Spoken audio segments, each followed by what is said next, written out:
Hi viewers, welcome to our channel. ప్రస్తుతం మనతో పాటు దాము బాలాజీ గారు సీనియర్ జర్నలిస్ట్ ఉన్నారు. వారితో ఒకసారి మాట్లాడదాం. సార్ నమస్కారం.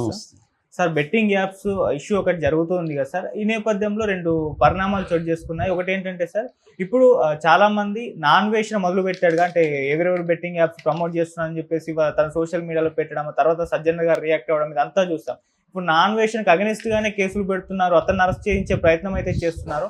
ఇమ్రాన్ ఖాన్ అని ఒక వ్యక్తి పెట్టారు, బన్నీ సన్నీ యాదవ్ కూడా అతనికి యాంటీగా మాట్లాడుతున్నారు.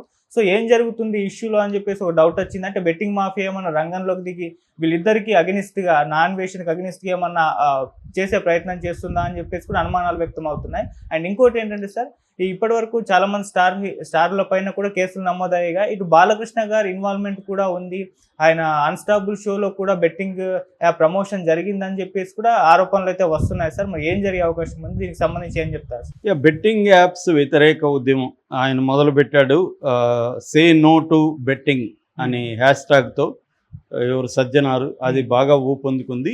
ఇక్కడ తెలంగాణ పోలీసులు కూడా యాక్టివేట్ అయ్యారు. ఆల్రెడీ పంజాగుట్లో 11 మంది యూట్యూబ్ కావచ్చు మిగతా ఇన్ఫ్లుయెన్సర్ల మీద కేసులు పెట్టారు. మియాపూర్లో 25 మంది మీద కేసులు పెట్టారు. అందులో పెద్ద పెద్ద వాళ్ళు కూడా ఉన్నారు. రాణా ఉన్నాడు, ప్రకాష్ రాజు ఉన్నాడు, విజయ్ దేవరకొండ ఉన్నాడు, అలాగే చాలామంది దాంట్లో ఉన్నారు. సో ఈ నేపథ్యంలో ఇప్పుడు కొన్ని ట్విస్టులు ఇక్కడ చోటు చేసుకున్నాయి. ఒకటేమో శ్యామలకి హైకోర్టులో ఊరట, అంటే ఈమెను అరెస్ట్ చేయొద్దండి, విచారించండి, విచారణకి కోఆపరేట్ చేయమని ఆమెకు చెప్పాడు. సో ఆ మేరకు ఆమెకు ఊరట అనుకోవచ్చు. అలా దాన్ని బేస్ చేసుకుని మిగతా వాళ్ళు కూడా కోర్టులకు వెళ్ళే అవకాశం ఉంది. విష్ణుప్రియ దోషిగా తేల్చింది పంజాగుట్ట పోలీస్ స్టేషన్లో అని ఒక వార్త బయటకు వచ్చింది. అట్లాగే బాలకృష్ణ వల్ల నేను 80 లక్షలు పోగొట్టుకున్నానని నెల్లూరుకు చెందిన రాంబాబు అనే వ్యక్తి పంజాగుట్ట పోలీసులను ఆశ్రయించాడు.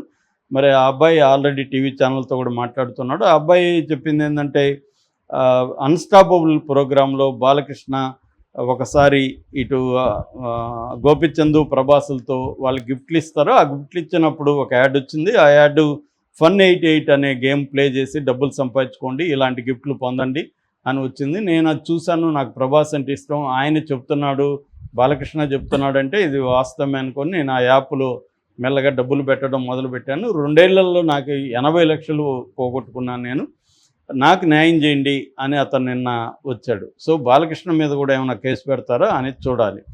So that is number 1. Next ఇప్పుడు లేటెస్ట్ ఇదేంటంటే, ఈ బెట్టింగ్ల మీద ఈ స్థాయిలో తెలంగాణలో ఇప్పటి వరకు ఈ పోరాటం జరగలేదు, ఏ రాష్ట్రంలో కూడా జరగలేదు. సో నిజానికి తెలంగాణ, ఆంధ్ర, తమిళనాడు బెట్టింగ్ సేవని బ్యాన్ చేశారు.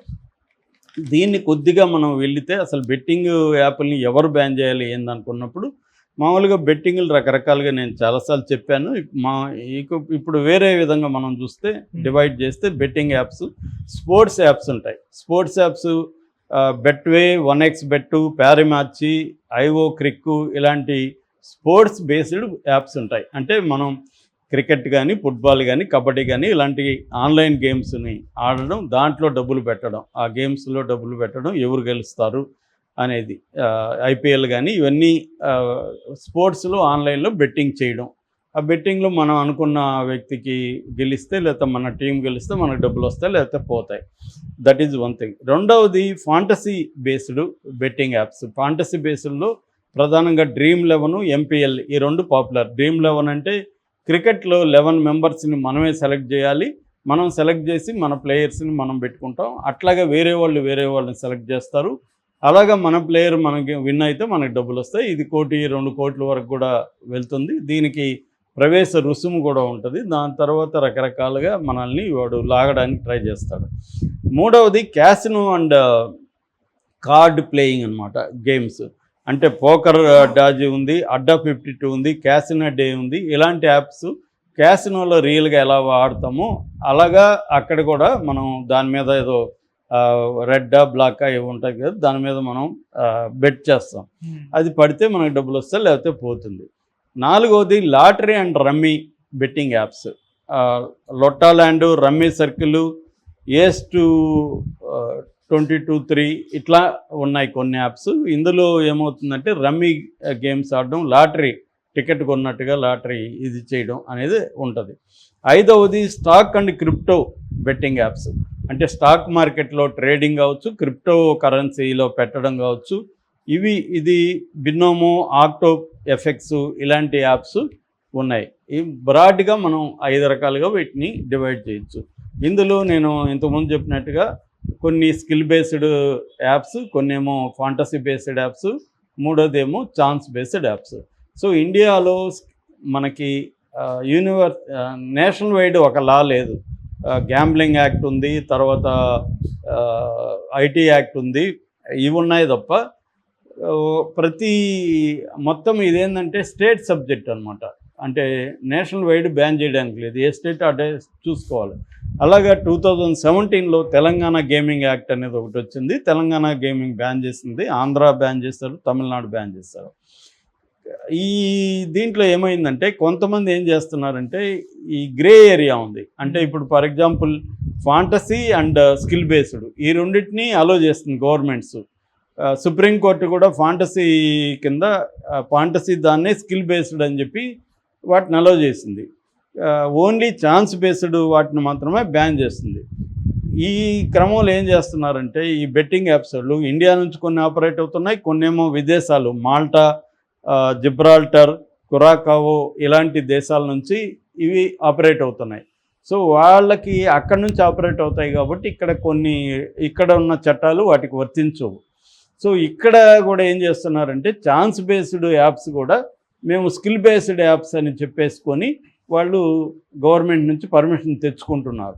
గవర్నమెంట్ కూడా ఏం చేస్తుంది, వీళ్ళకి 30% ట్యాక్స్ ప్లస్ సెస్ అంటారు, ఎడ్యుకేషను, హెల్త్, స్ట్రెస్ అన్నీ కలిపి 39% వరకు ట్యాక్స్లు ఈ యాప్స్ మీద వేస్తారు. ఈ యాప్స్లు ట్యాక్స్ కడతారు. సో 39 అంటే 40 వేసుకుందాం, 40% ట్యాక్స్ గవర్నమెంట్కి వస్తుంది. కాబట్టి గవర్నమెంట్ కూడా వీటిని చూస్తున్నట్టు వదిలేస్తుంది. సో ఈ క్రమంలో వీళ్ళు ఏం చేస్తున్నారంటే ప్రమోషన్లు రకరకాల పద్ధతులు చేస్తున్నారు. ఒకటి ఈ ఇన్ఫ్లుయెన్సర్లను పెట్టుకోవడం, 2 ఏదైనా ఐపీఎల్లో జరిగినప్పుడు టీవీలో యాడ్లు ఇవ్వడం, క్రికెటర్లను పెట్టుకోవడం, సినిమా స్టార్లను పెట్టుకోవడం, తర్వాత గేమ్ ఆడేవాడిని కూడా ప్రమోషన్కి వాడుకోవడం. నువ్వు కానీ ఇంకొక 5 మందికి రెఫరల్ ఇస్తే నీకు ఇంత ఫ్రీ ఇస్తాము, ఇంత పర్సంటేజ్ కమిషన్ ఇస్తామని చేయడం. సో వీళ్ళు ఏం చేస్తారంటే నాకు ఇంత డబ్బులు వచ్చింది, నేను ఆడానని మనం లేనిపోయిన అబద్ధాలు చెప్పి ఎందుకంటే వేరే వాళ్ళని చేర్పించాలి కదా, అందుకని నాకు డబ్బులు వచ్చింది, బాగా వచ్చింది, నేను గేమ్ ఆడుతున్నాను, నువ్వు బ్రహ్మాండంగా ఇంట్లో కూర్చొని సంపాదిస్తామని వీడు చెప్పి ఇలాగా జరుగుతుందన్నమాట. సో ఈ నేపథ్యంలో ఏమైందంటే ఎప్పుడైతే సజ్జనార్ దీన్ని తీసుకున్నాడో పోలీసు తెలంగాణ పోలీస్ సీరియస్గా తీసుకొని పెద్దవాళ్ళ మీద కేసులు పెట్టింది. దీంతోపాటు సైబర్ సెల్ బ్యూరో ఉందన్నమాట, తెలంగాణ సైబర్ క్రైమ్ బ్యూరో ఉంది. ఆ బ్యూరో రంగంలో దిగారు. ఆ బ్యూరో తరపున ఇప్పటివరకు 113 యాప్స్ని వాళ్ళకి నోటీసులు ఇచ్చారని 108 యాప్స్ని బ్యాన్ చేశారు. బ్యాన్ అంటే దీన్ని ఏమంటారంటే సైబర్ ఫెన్సింగ్ అంటారు. సైబర్ ఫెన్సింగ్ అంటే అర్థమైందంటే మనం రియల్గా ఒక పొలానికి ఫెన్సింగ్ వేస్తాం కదా, కంచె వేస్తాం కదా, అట్లాగా ఇది ఆన్లైన్ కంచె అనుకోవచ్చు. అంటే ఇప్పుడు ఫర్ ఎగ్జాంపుల్ తెలంగాణ చుట్టూ కంచె వేసినామంటే ఈ యాప్ ఇక్కడ పనిచేయదు అనమాట. లేదు మనం పంజగుట్ట వరకు కూడా కంచేయచ్చు దాంట్లో సైబర్ ఫెన్సింగ్. సో పంజగుట్టకి రాగానే నీ ఫోన్లో ఆ యాప్ పనిచేయదు. సో పైగా వాళ్ళకి ఇన్ఫర్మేషన్ వెళ్తుంది నువ్వు యాప్ ఓపెన్ చేయగానే. నువ్వు పంజగుట్టలో యాప్ని డౌన్లోడ్ కూడా చేసుకోలేవు. దీన్ని సైబర్ ఫెన్సింగ్ అంటారు. ఇది వచ్చి జీపీఎస్ని, రేడియో ఫ్రీక్వెన్సీని ఉపయోగించుకొని చేయొచ్చు అనమాట. అలాగా ఇప్పుడు సైబర్ ఫెన్సింగ్ ద్వారా వీళ్ళు ఏం చేశారంటే 108 యాప్ల్ని సైబర్ ఫెన్సింగ్ చేసేశారు. అంటే ఆ యాప్లు తెలంగాణలో ఓపెన్ కావు, పక్క రాష్ట్రంలోకి వెళ్తే కర్ణాటకకు ఓపెన్ అవుతాయి.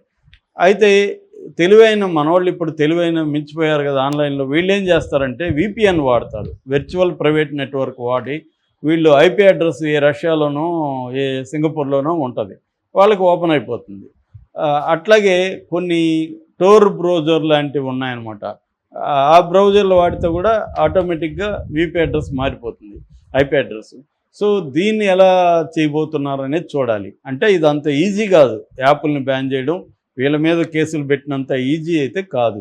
సో ఇప్పుడు ఏం చేశారు, ఈ మాఫియా రంగం లేదు. దీనికి కారణం ఎవరు? సజ్జనారు, రెండో వ్యక్తి నా అన్వేష్ అనే అబ్బాయి, చాలా టూర్ ట్రావెల్ గై.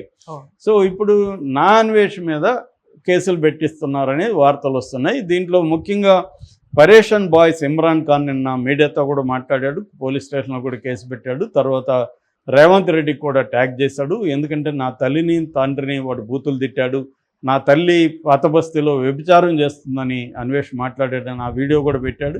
అట్లాగే నా తండ్రి బతుకుంటే కూడా చనిపోయినాడని వాడు ప్రచారం చేస్తున్నాడని చెప్పాడు. అట్లాగే బయ్యా సన్నీ యాదవ్ కూడా గతంలో కూడా గొడవైంది. సో అట్లాగే ఇంకొక యువ సామ్రాట్ అని ఒక యూట్యూబ్ ఛానల్లో మాట్లాడుతుంటాడు. వీళ్ళు ముగ్గురు అతన్ని నా అన్వేష్ని అరెస్ట్ చేయిస్తాము, రాగానే అతన్ని అరెస్ట్ చేయిస్తామని చెప్తున్నారు. ఎందుకంటే అతను మా వ్యక్తిగతంగా మా తల్లుల మీద తండ్రుల మీద ఇట్లా నైత్యంగా మాట్లాడుతున్నాడు. అందులో కొంత వాస్తవం కూడా ఉంది. ఎందుకంటే నా అన్వేషకున్న లక్ష్యం ఏంటంటే ముందు నుంచి కూడా ఇతర ట్రావెలర్స్ని గొడవ చేసి వాళ్ళని ఏదో ఒక బదనాం చేసి తను పాపులర్ అవ్వడం అనేది అతనికి ఎప్పటి నుంచో ఉంది. అతనికి నోడుదోలు ఉంది.